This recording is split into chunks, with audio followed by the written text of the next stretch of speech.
welcome back. Surprising surprises. He's gone, Estelle says to me after I return her call. I'm at the grocery store. I leave my full cart in the produce section and head out toward the front door. Who? I ask, knowing, of course, she's talking about her husband. Justin. Where did he go? I don't know, and I don't care. I kicked him out. Do you think you might be suffering from postpartum depression or something? He's got a boyfriend. A what? You heard right. A fucking boyfriend. Justin, her husband, is gay? That's impossible. No, it's not impossible, Mom. Did he tell you he's gay? Mom, he's got a fucking boyfriend, not a girlfriend, so I think that makes him gay. But I don't care what he is. The one thing I know for sure is he's a father and he's going to take care of his children. Justin never struck me this way, although people are damn good at hiding all kinds of things.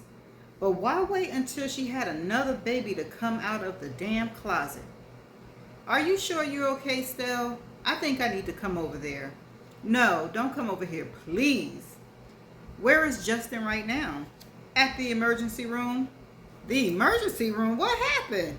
I just hit him in the head with a rolling pin. He'll live.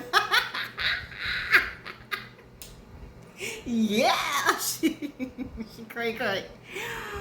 I'm driving over there. Mom, please don't. I'm fine. I'm asking you to just respect my privacy right now. I had to tell you so you'll know why he's not going to be coming to your surprise birthday party. Oh, shit.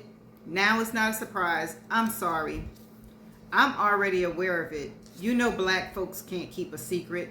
How did you find this out? And is what I want to know. He's been acting different for almost a year. He blamed it on working long hours, which is why I was surprised when I got pregnant. And he definitely wasn't happy about it. Everything I did started getting on his nerves. He was testy. He would do and say things he knew would piss me off. But now I know why. So I would turn my back to him. And it worked. Anyway, I saw the same number on his cell over and over, so I called it. The guy's voice threw me for a loop, but when I confronted Justin, he just came out and told me. It was a dumb mistake for him to follow me into the goddamn kitchen. He should be glad we don't own a gun, and I'm sorry for swearing, Mom. I still think I should come over there. No, please. Justin's just acting like a little bitch. He drove himself to the emergency room, which is all of 10 minutes away. It's just a tiny cut. Where were the kids when all this was going down? Sound asleep? He better be glad he finally making some real money again because I'm going to take all of it. Estelle, you're terribly upset right now, which is understandable. Look for me in about an hour. Well, they go. Estelle ain't no joke. Don't be playing with her. I drive fast without any music for a half an hour. I have no idea what I'm going to say to my daughter. Maybe I'll bring all of them back home with me. He's not dangerous. He's just gay. I hope Estelle doesn't think she's to blame for this. I'm more worried about her heart, her girls, their future. Is she going to keep her job? Will she have to move? If so, how and where? And what if they're reconciled? But this isn't the type of thing you can negotiate. By the time I approach the entrance of Dumbarton Bridge, she calls. Mom, where are you? Almost on the Dumbarton Bridge. Please turn back around and go home. Why? I'm worried about you, Estelle. You need some kind of support right now. You're right, Mom, but just not tonight, please. I'm not falling apart. The kids are fine, sleeping. And to be very honest, I've had my suspicions that Justin might have another side to him, and this just confirms it. Are you saying you thought he might possibly be this way? I don't know. I thought he might be cheating on me. What I do know is Justin loved me. I just never thought it was possible for a man to love a woman and also be attracted to men. Anyway, I need some time to think about all this without any input. Well, I'm here if you need me, I say. Don't be too proud to reach out. This is what parents are for. Love you, Mom. Oh, and please don't tell Frankie. I want to be the one to tell her. I won't, I say, and I'll help you get through this. When I pull into my driveway, there's a car parked in front of my house. It's Justin. Oh, Lord. What? Why he at the mama house? Is all I'm thinking as I wait for the garage door to open. I walk out to his car where he's just sitting like he's in a trance. I've always seen him as warm and respectful of my daughter and me, but right now he looked like he's been convicted of a crime he didn't commit and he has nowhere to go. I'm so very sorry, Dr. Young. I suppose you are, I say. Since when did you start calling me Dr. Young?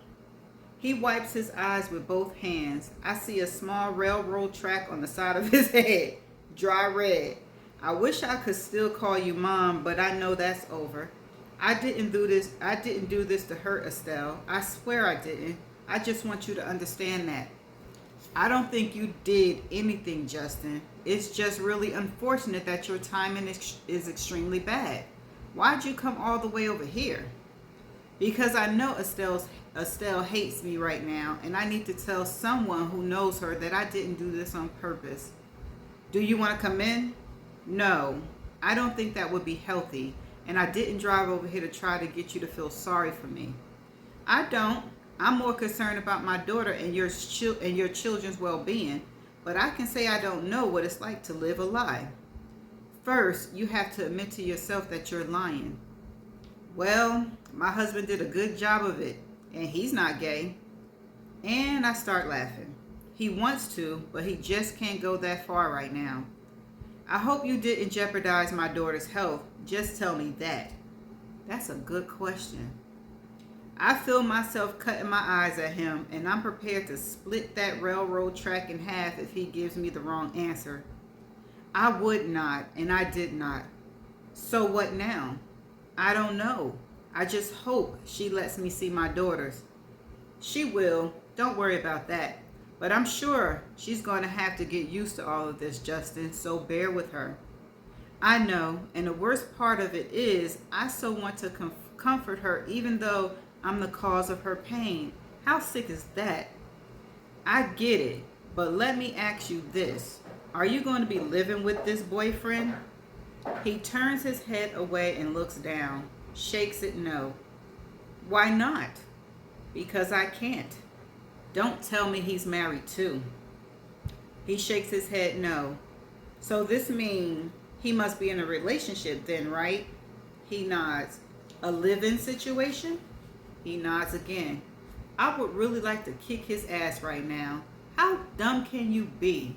But this just goes to show, gay or straight, they're all the same. Stupid. Well, that's just too bad, isn't it, Justin?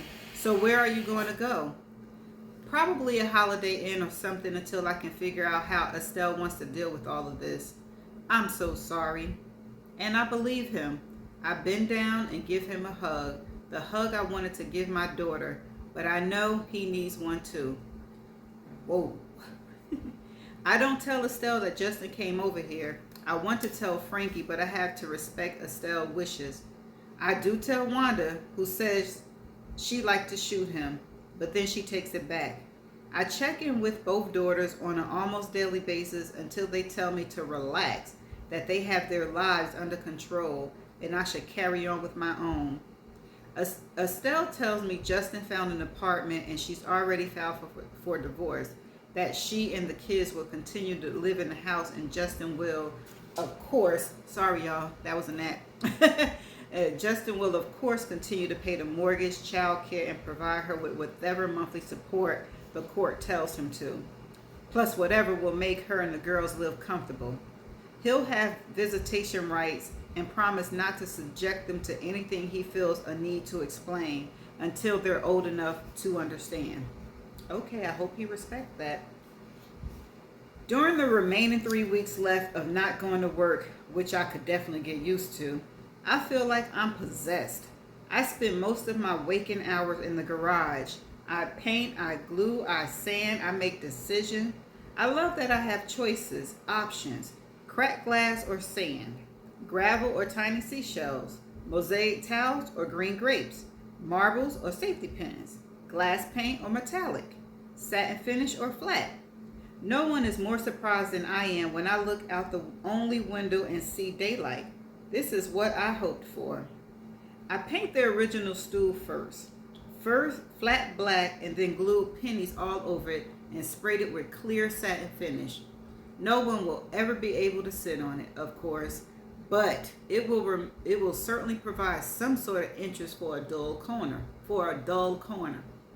I went back to the wood furniture store and brought 2 more stools in addition to 2 side tables, a magazine rack, and a shelving unit for knickknacks. I painted one stool metallic blue and glued broken glass on the legs, but not the seat. I like it.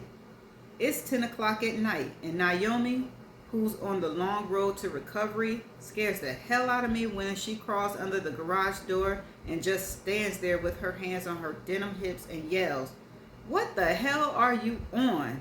I mean, have you moved out of here, or do you just not sleep anymore? And I want to buy that freaking stool with the pennies on it, even if it's not for sale." I take my mask and goggles off, then toss my gloves on top of the metal cabinet. "You know what, Naomi? You can have that stool." "Are you fucking kidding me?" she says. When did you become an artist, Doc? And why have you been hiding all this?" She walks over to the side table I've glued and splattered with 3 different shades of yellow, saying, "How much is this?" "Come on, Naomi. It's my new hobby. It's a great way to get rid of stress and confusion. I wouldn't call it art. Anyway, how are you?" "I'm fine. I've met someone, but it's not serious." Of course, Macy trying to crawl back in, but I've locked the door on her. "What are you stressed about? Unless I'm being too personal. And this is art, bitch." "Just the usual, nothing heavy duty," I say. "Are you sure?" "I'm positive." "Don't lie," she says. "I know what it's like to be pissed off, so if you ever feel like spilling your guts, your secret's safe with me." "I appreciate that, Naomi, but I am good." "So when did you start doing this?" "Probably before you were born. I used to sew, but I've always wanted to try making things out of wood and metal and glass because I like the idea of using materials for purposes they weren't intended. That's my story, and I'm sticking to it. I should mention, I'm also having a hell of a lot of fun. This is all just so freaking awesome. I never saw you as an eye doctor, to be honest. You should sell your work." "My work?" "Your art. What the hell else would you call it? It's beautiful, it's funky, it's original, and it got the wow factor going for it. That's what art is." "Slow down, Naomi. I'm flattered, but..." She holds up her hand to push the air. "Just let me say this. When you get a body of work large enough to show, then we'll talk. But for now, honey, even with this cute partition you got going, you're going to ruin this garage." "I know. I might eventually need to find a little studio." "You do that, and soon. But don't make it little. Isn't this addicting?" "Yes, it is. And it's obvious you're strung out. You're not going to stop now that you've started. You'll soon realize it. Anyway, let me know when I can take that stool off your hands. And by the way, I'm having a birthday party next month, and lots of and yes, Miss Macy's friends are art people, and I love it if they could sneak over and take a peek at some of your work. Some of them have galleries, shops. Anyway, you don't have to answer right now. You have totally fucking surprised me. I kid you not," she says, and head back over to the garage door. "Thanks, but hold on a minute. I'm having a surprise birthday party next week, and you're officially invited, but you just have to act surprised. Your friend Rhonda already invited me. She's a pistol. She put the invitation in my mailbox. I might come alone. There's got to be a single lesbian somewhere at your party who likes white women. I do not discriminate." We both laugh as she crouches and slides under the garage door and disappears down the driveway. A moment later, she pokes her head back under the garage door. "Hey, girlfriend, who's going to be your date?" "I don't have one." "There has to be somebody you can tolerate for a few hours. What difference does it make?" It would just be fun to have an automatic dance partner, someone you don't have to fuck unless you want to. Bye. Maybe she has a point. And that's the end of this chapter. Okay, surprisingly surprises. Justin is gay. Well, she said something was going on, and she found out. But he can't be with the person that he want to be with because that person in the relationship. I can't. Well, this chapter was surprising. Not too much to talk about it because Justin stole the show. Oh, no. And she's getting into her art and her crafts, and I'm loving it for her. But that's all I got. So I'm going to see y'all in the next chapter. Bye.